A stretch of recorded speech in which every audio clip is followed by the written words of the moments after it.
America, ठीक है। उत्तरी अमेरिका में कौन कौन देश आते हैं? तो उत्तरी अमेरिका में देश आता है कनाडा, उत्तरी अमेरिका में देश आता है संयुक्त राज्य अमेरिका, और उत्तरी अमेरिका में देश आता है आपका मैक्सिको, ठीक है। इसके अलावा उत्तरी अमेरिका में कौन कौन देश आते हैं? ये 7 देश जो हैं इन्हें हम मध्य अमेरिका बोलते हैं, जिनमें जो है कौन कौन देश आते हैं? तो ग्वाटेमाला, होंडुरास, बेल्जियम, इसके बाद में कोस्टारिका, निकारागुआ और पनामा। इन 7 देशों को हम क्या बोलते हैं? मध्य अफ्रीका के देश बोलते हैं, ठीक है, मध्य अमेरिका के देश बोलते हैं। और उत्तरी अमेरिका में कौन कौन देश आते हैं? मैक्सिको आता है, इसके बाद में संयुक्त राज्य अमेरिका आता है, कनाडा आता है, और ग्रीनलैंड आता है। ग्रीनलैंड के बारे में थोड़ा बता देता हूँ। ग्रीनलैंड विश्व का सबसे बड़ा आइलैंड है, ये याद रखना पहला चीज। दूसरा, ये आइलैंड जो है ये है तो उत्तरी, ध्यान समझना बेटा, ये तो है उत्तरी अमेरिका में, लेकिन इसका आधा पार्ट ये अधिकार किसका, ये अधिकार किस पे है इसका? डेनमार्क का है। तो याद रखना, भौगोलिक रूप से ग्रीनलैंड उत्तरी अमेरिका का पार्ट है, लेकिन राजनीतिक रूप से इस पर अधिकार यूरोप के डेनमार्क का है। तो राजनीतिक रूप से ये जो है ये यूरोप का पार्ट है, लेकिन भौगोलिक रूप से ये, प्राकृतिक रूप से ये उत्तरी अमेरिका का पार्ट माना जाता है, ठीक है। और यहाँ पे जनसंख्या बिल्कुल नहीं पाई जाती है, बहुत ज़्यादा जनसंख्या पाई जाती है, तो 2-3 हज़ार जनसंख्या पाई जाती है बस, ठीक है, क्योंकि पूरा बर्फ का क्षेत्र है। यहाँ गौर करना, यहाँ पर एक लाइन खींची गई है, देखो यहाँ ध्यान से, बिल्कुल सीमा जो है एकदम लाइन से खींची गई है, देखो ये एकदम लाइन से। तो ये अलास्का है, ये पहले रसिया का पार्ट था, रसिया ने अमेरिका को दे दिया, तो अलास्का पे ये पूरा क्षेत्र अलास्का है जो अमेरिका के अधिकार में है।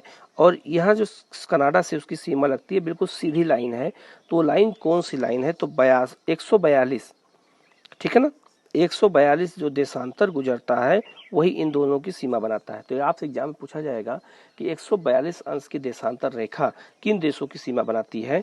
तो अलास्का की, ये अलास्का अमेरिका की और कनाडा की, ठीक है। दूसरा, यहाँ पे एक लाइन और खींची गई है, देखो ये बिल्कुल एकदम एक लाइन खींची गई है, और ये तो ये जो ये वाली लाइन है ये भी अमेरिका की 49वीं देशांतर रेखा, अक्षांश रेखा है। एग्जाम पूछा जाएगा, लिख लेना कि 49वीं 49 जो है नंबर की अक्षांश रेखा ही कनाडा और अमेरिका की सीमा बनाती है। लाइन सीधी खींची गई है 49वीं, ठीक है। तो 49 नंबर की जो अक्षांश रेखा गई है उसी को सीमा माना गया है, किसके साथ? अमेरिका और कनाडा के साथ माना गया है, ठीक है। तो ये पूरा उत्तरी अमेरिका के देश हैं।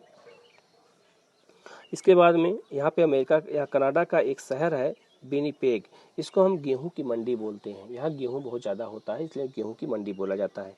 इसके बाद में यहाँ पे इसका एक शहर है क्यूबेक नामक शहर है, ओटावा इसकी राजधानी है, टोरंटो, ये सब शहर, मोन्ट्रियल, ये सब शहर बहुत फेमस शहर हैं, ये एग्जाम में आते भी हैं कि क्यों फेमस हैं, ठीक है। तो जैसे टोरंटो में जो है औद्योगिक काम बहुत ज़्यादा होता है।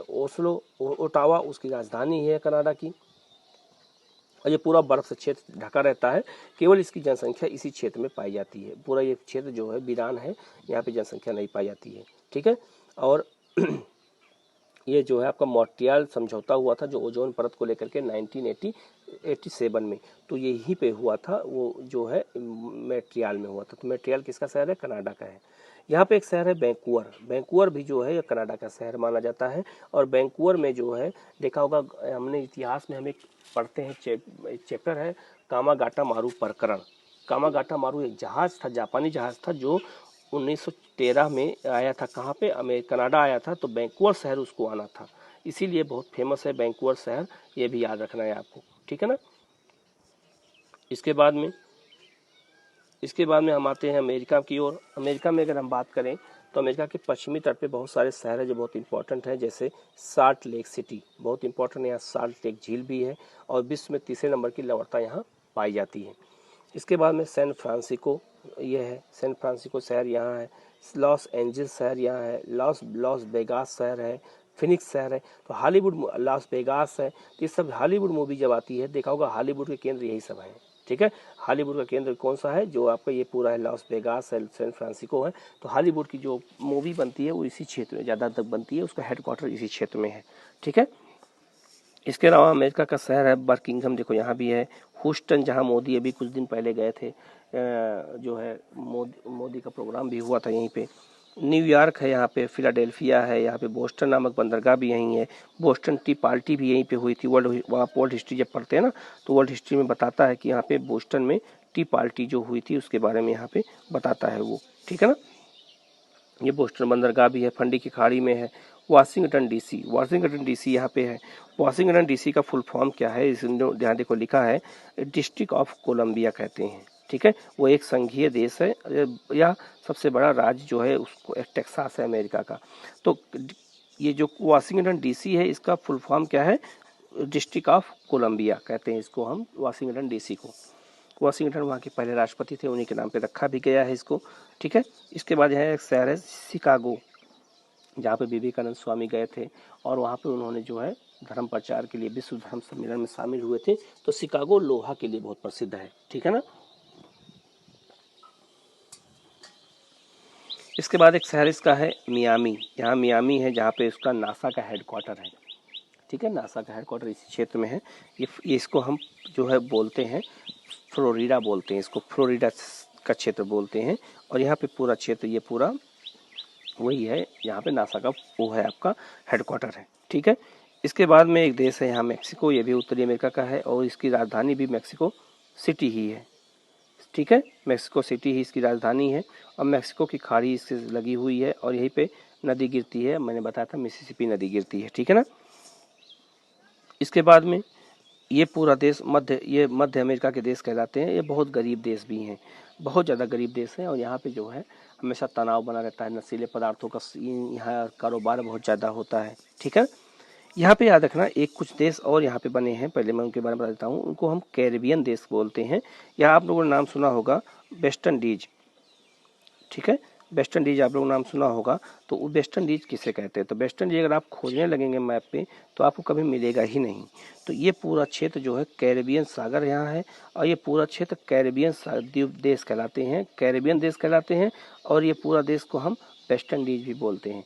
जैसे क्यूबा, क्यूबा जो है यहाँ है, जमैका है, ठीक है, डोमिनियन गणराज्य है, ठीक है, यहाँ सेंटो गोंडोनियन है, हैती है। तो ये सब सारे देश मिल करके यहाँ वेस्ट इंडीज कहलाते हैं, ठीक है ना।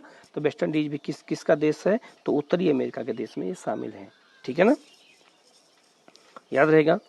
इसके बाद आते हैं दक्षिणी अमेरिका, ठीक है। दक्षिण अमेरिका की हम बात करेंगे तो दक्षिण अमेरिका में कौन कौन देश आते हैं, जैसे यहाँ देखो दक्षिण अमेरिका में कौन कौन देश आते हैं। तो ये पूरा देश, जैसे यहाँ वेनेजुएला है, यहाँ और वेनेजुएला में क्या है, पेट्रोलियम का उत्पादन बहुत ज़्यादा होता है, वेनेजुएला है। यहाँ पे गवाना है, यहाँ सुरीनाम है, यहाँ पे सैन फ्रांसिस्को है, फ्रेंच गुयाना है। ये फ्रांस का अधिकार है, इस पर फ्रेंच गुयाना जो है इस पर फ्रांस का अधिकार है। इसकी राजधानी केयन है, ठीक है। और फ्रेंच गुयाना से ही सैटेलाइट भेजे जाते हैं, जो भारी भरकम सैटेलाइट होते हैं ना अंतरिक्ष में, वो यहीं भेजे जाते हैं, फ्रेंच गुयाना से ही भेजे जाते हैं, वो फ्रांस के अधिकार में है। ये है ब्राज़ील का क्षेत्र है। विश्व में सबसे बड़ा देश जो है इस अब दक्षिण अमेरिका का सबसे बड़ा देश ब्राज़ील ही है और उसकी सीमा सभी देशों से लगती है, केवल इक्वाडोर को छोड़ करके, ठीक है। जितने भी देश यहाँ पाए जाते हैं सबके साथ उसकी सीमा लगती है, केवल एक इक्वाडोर को छोड़ करके और दूसरा चिली को छोड़ करके, चिली को भी छोड़ देते हैं। तो ब्राज़ील की सीमा लगभग सभी देशों से यहाँ लगती है, ये बात याद रखना, केवल चिली और इक्वाडोर को छोड़ करके, ठीक है। यहाँ पे एक झील है टिटिकाका झील, मैंने बताया भी था। टिटिकाका झील विश्व में ऐसी झील है जहाँ पे जो है नौकायन बहुत ऊंचाई पे किया जाता है, ठीक है ना। तो सबकी राजधानी आपको याद रखना है। यहाँ पे देखो अर्जेंटीना है, राजधानी उसके ब्यूनस आयर्स है। यहाँ उरुग्वे है, राजधानी उसकी मोंटेविडियो है। पैराग्वे, राजधानी एंसुलिसियन है। ब्राज़ील है, ब्राज़ीलिया उसकी राजधानी है, ठीक है।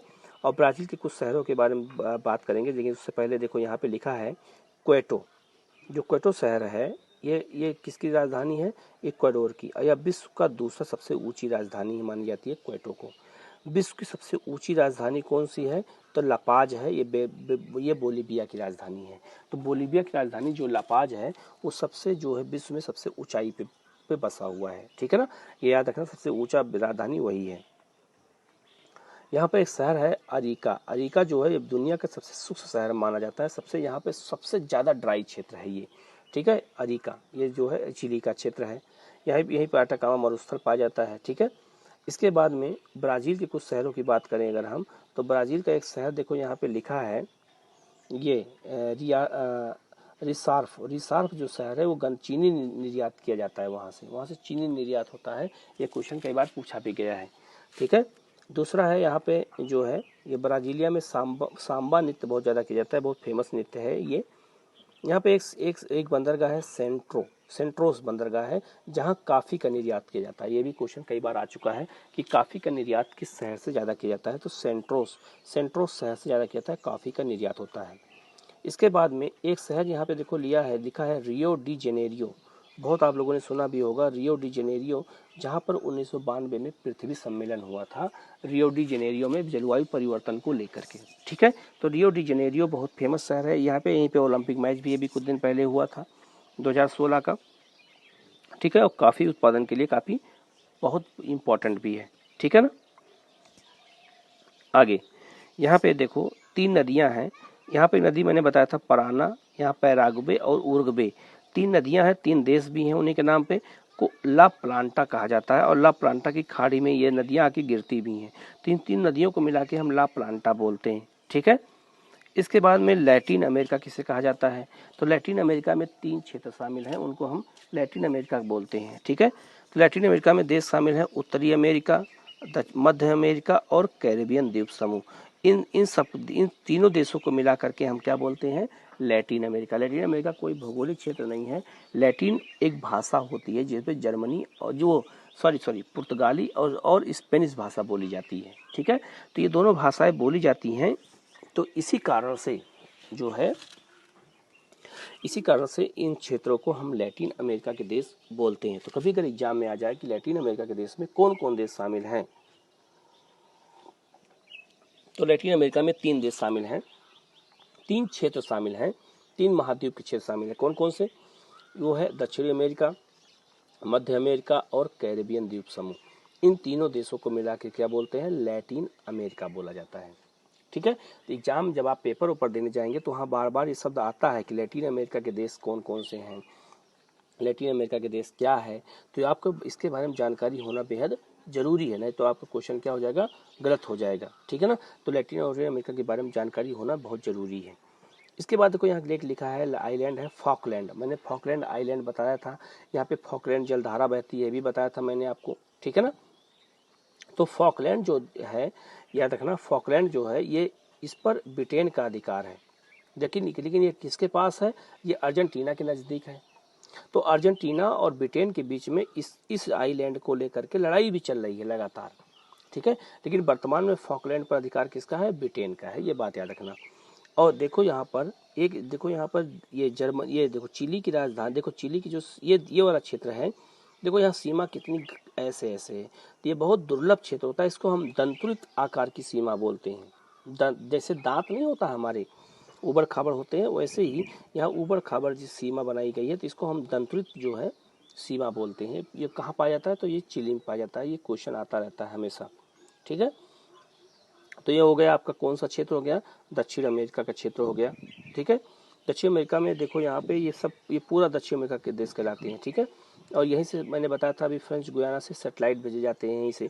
यहाँ पे है वेनेजुएला जो है बहुत ही अशांत देश है, यहाँ पे भी हमेशा गृह युद्ध चलता रहता है। लेकिन मध्य अमेरिका में ये वेनेजुएला में एक बात याद रखना, वेनेजुएला में पेट्रोलियम का भंडार बहुत ज़्यादा पाया जाता है। यहाँ पेट्रोल के बहुत बड़े बड़े भंडार पाए जाते हैं, ये बात याद रखना। विश्व में सबसे अधिक भंडार पेट्रोल का यहीं पाया जाता है, वेनेजुएला में ही। ठीक है ना, और बाकी सब देशों में बहुत गरीब देश है, अभी इन लोगों के पास ज़्यादा संसाधन भी नहीं है, तो ये बहुत गरीब देश माने जाते हैं।